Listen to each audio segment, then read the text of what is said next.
welcome to another installment of the Fragments of Silicon reviews. Three reviews this week. First up is GRIDD Retroenhanced. Let's see. It's retro, but enhanced. Yeah. Bit of an odd one since this actually came out last year. This is what happens when you pick based on aesthetics rather than date. Like, been testing out a new code site, and this is one of the codes that I was given, so that's why we're reviewing it. Anyway, GRIDD Retroenhanced comes to us from developer Antab Studio and publisher Congregate, who may raise vague recollections in your memory since they're, they were a big casual games portal back in the day, back when those were really popular. But they publish all sorts of games, and this is one of them. Mm-hmm. So, what is GRIDD Retroenhanced? Well, how do I put this? It's basically a Star Fox level. This is one of those. It's a shooter, but it's like the least common perspective of shooter outside of free range ones, which is you're behind your ship and it's 3D, but you don't have full control. You're basically flying down. It's called a rail shooter. You want the proper terminology. Yeah, rail shooter speaks to me of more turnable. I get that there's multiple designations of rail shooter because, when you think of the classic rail shooter, you think of something that you control with a light gun. But these are also rail shooters because, well, you are shooting, I guess a rail shmup might be more accurate, a rail shoot 'em up. I was going to say, this is kind of like some of the Tempest games, I want to say. Sort of, but no, really more like Star Fox, like same kind of perspective, same kind of shooting gameplay. It's just GRIDD isn't nearly as sophisticated as Star Fox is, in pretty much any way. I guess the visuals are what are partially what are making me think of Tempest. Yeah, I can see that, especially the more modern incarnation of Tempests, which have a lot more neon to the design. But trust me, this is not Tempest. Right. Tempest is a different kind of shooter, actually. A tunnel shooter, I think that's called. And though, like the original Tempest. Yeah, for this, you're free moving inside the space instead of being stuck to the edge of the space. Yeah, and Tempest, especially the original Tempest, played best with a radial dial because you were moving in 360 degrees only. But this, this is more like, or if you need another shooter like Sylphid, maybe not so much in perspective, but once again in gameplay, or Sin and Punishment's another one. I mean, there aren't too many more I can name here that would be recognized because, once again, this is not a very commonly explored genre. And as far as the game itself, GRIDD Retroenhanced has a lot going for it, and it has a fair bit going against it. It's like, I mean, first of all, it's obviously a very pretty game, though it does suffer that problem with games that have too much of that neon new wave retro style, in that it can get very busy and kind of visually disorienting. Not as bad as some other games I could name, like Geometry Wars with the full-on neon fireworks on display. But it does get there from time to time. So be warned on that front. The gameplay is very fast, like rock solid 60 frames per second at least. That isn't even getting into unlocked frame rates and all that, but that's something best left to Digital Foundry. Um, the game is very difficult and is kind of predicated on that, which can go either way. But this is the game. The gameplay is very simple. You just move and shoot. That's literally all there is to the controls. You know, just use like the arrow key or the analog stick or whatever, and one button. That's all you got here. You do get some power ups, but they are more lasers. Like you get a triple shot or a double shot, that kind of thing. And your other power ups are, shields and more health. No bombs, no alternate firing mechanisms. None of that is here. So once again, like I said, it's a pretty simple game mechanically, and and that's where it compares unfavorably to, in actuality, to like Star Fox, because Star Fox has a lot more going on, even in its shooting, like the charge shots. None of that's here. But you do have to deal with but you do have to deal with the fact that this is Star Fox style firing. Like every press of the button is one firing. Holding down the button. And a lot of games with firing this simple benefit from just allowing you to constant fire. Yeah, but this one is not. Didn't go in that direction. I know. And that leads to my biggest problem with the game: hand cramping. Like, this is a game that paradoxically wants you to spend a lot of time with it, because level memorization is key here. Like, this is a game you're expected to play over and over again until you get every obstacle down, every enemy down. Just you've got the level in your head. And it's just, the gameplay is tiring. Not so much in the, pressing that button, and you're going to be pressing it pretty intensely, will cramp your hand inside about 20-30 minutes, I'd say. It's why I didn't really spend all that much time with this, truth be told. It's because, for a good hour, I was like, okay, my hand's actually fairly cramped up here. I'm good with this game. So, it is a thing to keep in mind. I mean, it is something that does come along with Twitch shooters, but it's a bit more pronounced when you're forced to press down the button as opposed to holding the button. That's kind of the reason why holding the button arose in the first place. I'm holding the button in the demo and I'm doing just fine. Huh. Weird. I was pressing it. So maybe I'm wrong about that.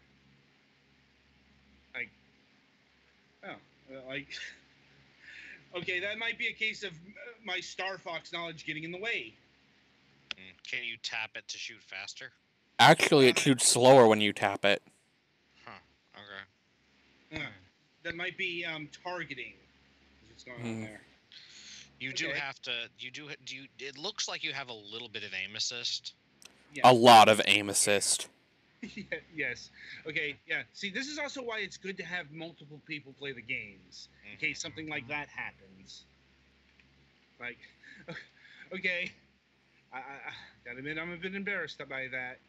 It's just, once again, this game is very similar to Star Fox, and Star Fox took over. That being said, the amount of time you're going to spend on here is probably not going to be a great deal, because, well, at the end of the day, there's not a whole lot here content-wise. Well, it looks like it would be kind of overwhelming to do for too long at once anyway, unless you get into a few flow state with it and then whatever. Yeah, but I mean, just overall, like, once you know the level, you can get this game down to 30 minutes. I know, because I saw a playthrough of it on YouTube that was about 30 minutes. Okay. Like, so, the core gameplay here is just this one level. And it doesn't change.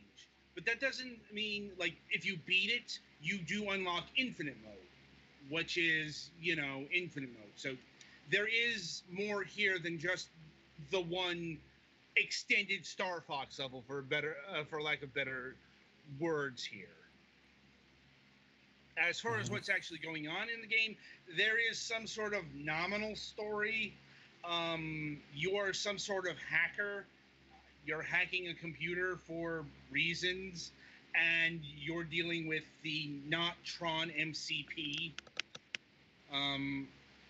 As it tries to thwart you in various fashions, either through minions or itself will show up in encounters along the way, and will eventually blow out into a extended boss battle.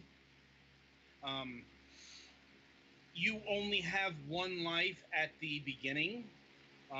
This is an energy-based dynamic here, but you can get additional lives by successfully dealing with the backdoor system, which is when you get to a certain point, a firewall goes down, you're hacking the net, whatever, you're shooting this block and trying to get enough numbers to unlock everything.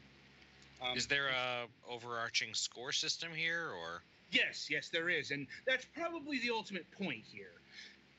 You high scores, leaderboards, it's all here. So because that's kind of the most relevant role of games that have pretty much pre-programmed progression that you can get to the point of memorizing is score attack modes, where you're trying to do it as the best possible.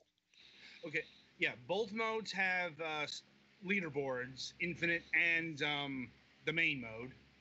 So, and how scoring works is when you shoot enemies and you kill them, or obstacles that are like glow red or yellow, and your secondary task is to pick up these little yellow bits that you might not be seeing because they're pretty small,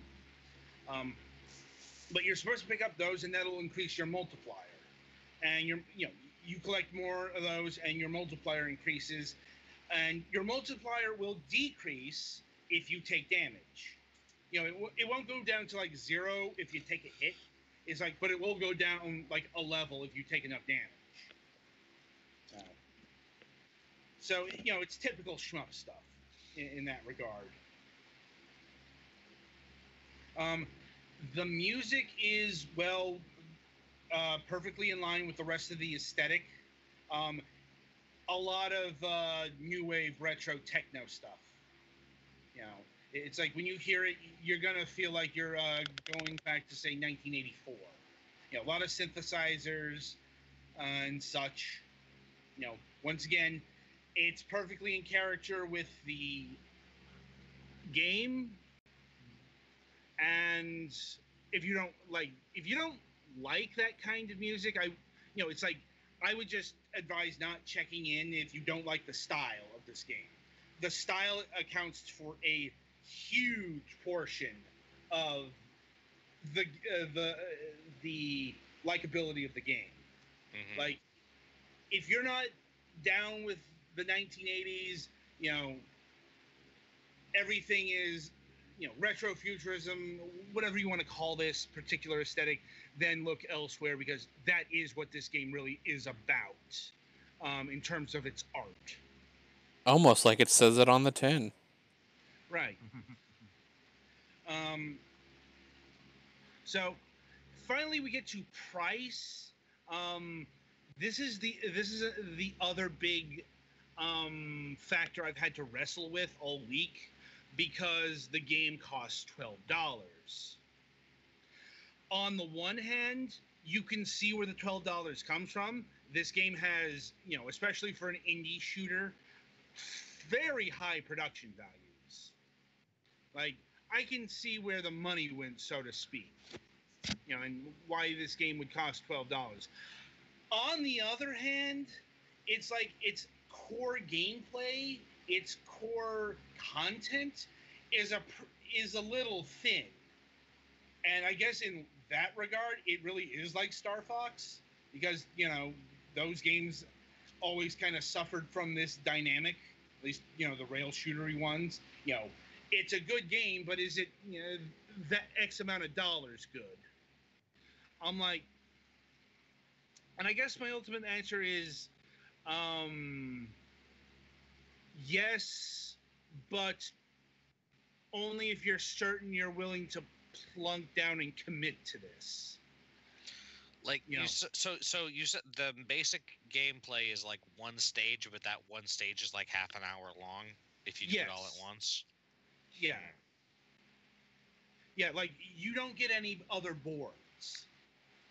I guess they want to increase your chance of flow state by not breaking it up with multiple stage things, but I feel like it's usually preferable for a game like this to have multiple stages that are a little shorter. Or it would be nice if like endless mode varied stuff up. Yeah, I'm sure endless mode does. I never got to unlock it because, like I said, this game is hard, and I thought this, I thought you had to tap to shoot. So, and I guess that's part of the strategy. But infinite mode is still going to be a sub mode. Like very rare is the game that has infinite mode as its selling point.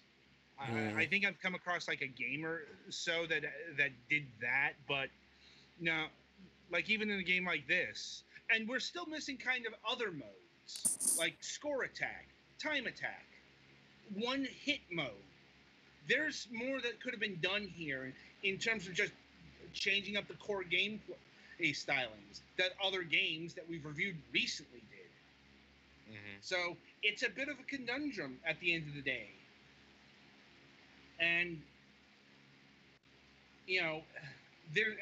it's just like there's nothing wrong with the core as presented. It's just that's all spread a bit thin. So ultimately, a recommendation edges out, but just barely. And even then, there's a big swollen asterisk. Yeah.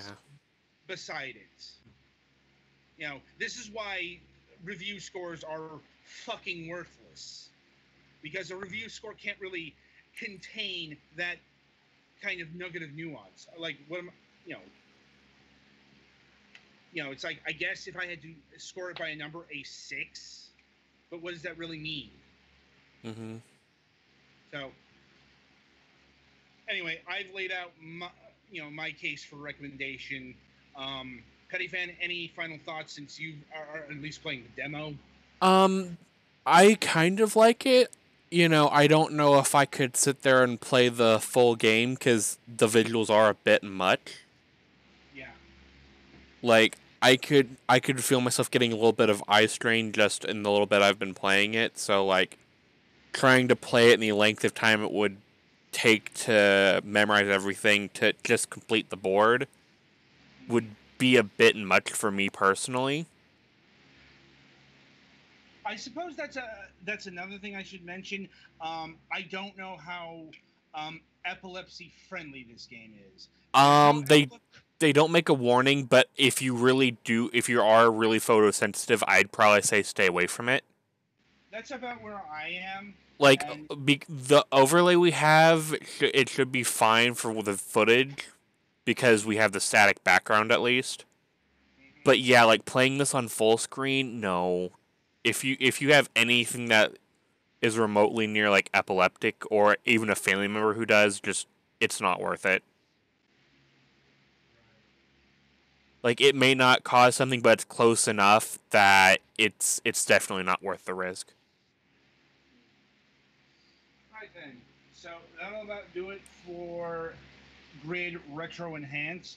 Be sure to tune in after the break as we review Heavy Fire Shadow. What is it? Shadow Mercury. Like, sorry, I didn't play this one. Heavy Fire Red Shadow. Red Shadow. Thank you. All right. So yeah, this is going to be a bit different because this was a PlayStation 4 game. So Petty Fan is taking lead on this. So we'll have his review of the game when we return.